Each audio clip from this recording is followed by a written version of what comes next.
अस्सलामु अलैकुम वरहमतुल्लाहि वबरकातुहू। मैं शम्सुल हुदा इंग्लिश लर्निंग सीरीज़ का 31वां सबक लेकर आपकी खिदमत में। पिछले सबक में हमने मादी इस्तिमरारी यानी पास्ट कंटिन्यूअस को किस तरीक़े से मजहूल बनाया जाए उस तरीक़े को हमने सीखा था। यानी पास्ट कंटिन्यूअस के एक्टिव वॉइस जुमलों को हमने पैसिव वॉइस में तब्दील किया था।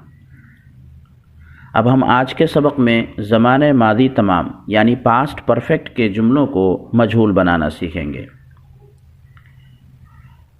पास्ट परफेक्ट का जुमला Ahmad had written a letter, ये पास्ट परफेक्ट है और एक्टिव वॉइस है।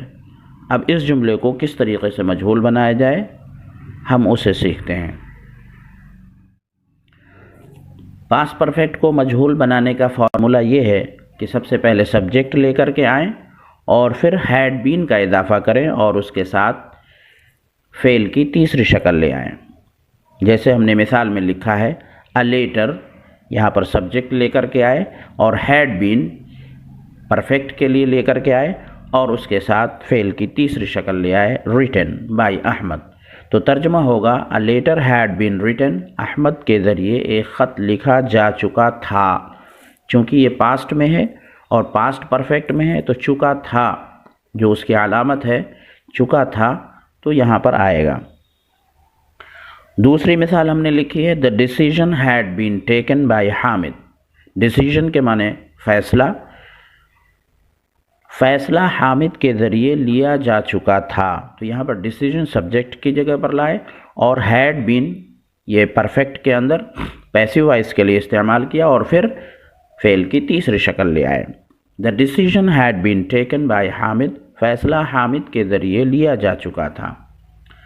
यहाँ पर यह बात याद रहे कि ज़माने मादी तमाम यानी पास्ट परफेक्ट के अंदर फ़ाइल चाहे वाहिद हो या जमा हो सबके साथ हैड का इस्तेमाल करेंगे और फिर उसमें बीन का इजाफ़ा करेंगे मजहूल बनाते वक्त और फिर फ़ेल की तीसरी शक्ल इस्तेमाल करेंगे। अब हम यहाँ से गर्दान शुरू करते हैं यानी कंजुगेशन याद करते हैं। A letter had been written, ख़त लिखा जा चुका था। A letter had not been written, ख़त नहीं लिखा जा चुका था। Had a letter been written, क्या ख़त लिखा जा चुका था। Had a letter not been written, क्या ख़त नहीं लिखा जा चुका था। Why had a letter been written, ख़त क्यों लिखा जा चुका था। Why had a letter not been written, ख़त क्यों नहीं लिखा जा चुका था। ये तो सिंगुलर सब्जेक्ट के तौर पर हमने यहाँ पर गर्दान याद की। अब अगर हम प्लूरल याद करते हैं तो वो भी इसी शक्ल में इसी तरीके से लिखा जाएगा यानी letters had been written, letters had not been written, had letters been written, had letters not been written, why had letters been written, why had letters not been written.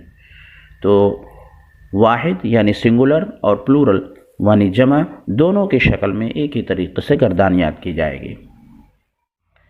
आज के सबक में हमने याद करने और मश्क करने के लिए कुछ अफ़ाल लिखे हैं। तो सबसे पहला फ़ेल है डिनाई, डिनाई इनकार करना, डिनाइड, डिनाइड। दूसरा फ़ेल है परसुएड, कायल करना, परसुएडेड, परसुएडेड। तीसरा फ़ेल है मोल्ड, मोल्डेड, मोल्डेड, सांचे में ढालना, कालब में ढालना।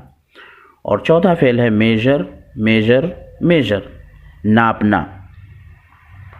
और पांचवा फ़ेल है टीज़, टीज़्ड, टीज़्ड यानी तंग करना, छेड़ना। इन अफ़ाल से भी मश्क करते हैं। डिनाई इनकार करना या रद्द करना, तरदीद करना। हम यहाँ पर सब्जेक्ट इस्तेमाल करते हैं एप्लीकेशन। तो जुमला बनेगा the application had been denied, the application had not been denied, had application been denied, had the application not been denied, why had the application been denied, why had the application not been denied। the application had been denied, application के माने होते हैं दरख्वास्त, दरख्वास्त मुस्तरद की जा चुकी थी।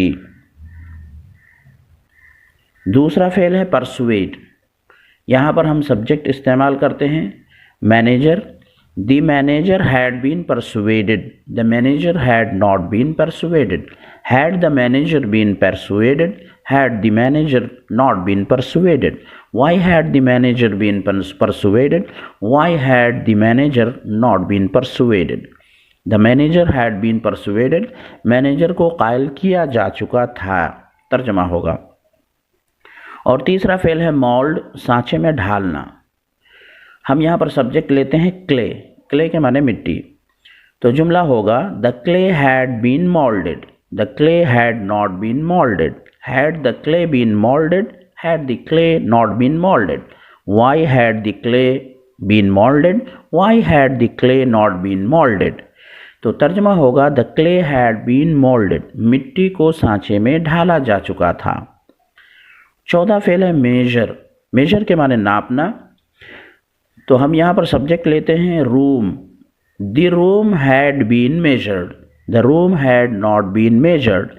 Had the room been measured? Had the room not been measured? Why had the room been measured? Why had the room not been measured? The room had been measured. कमरे को नापा जा चुका था। तो इस तरीके से आप भी मशक़ करें, इंशाअल्लाह ये सब जुमले आपके लिए आसान हो जाएंगे।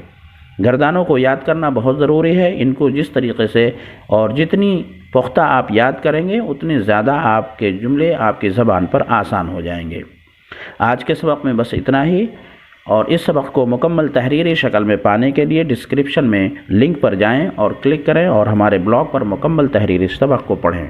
अस्सलामु अलैकुम व रहमतुल्लाहि व बरकातुहू।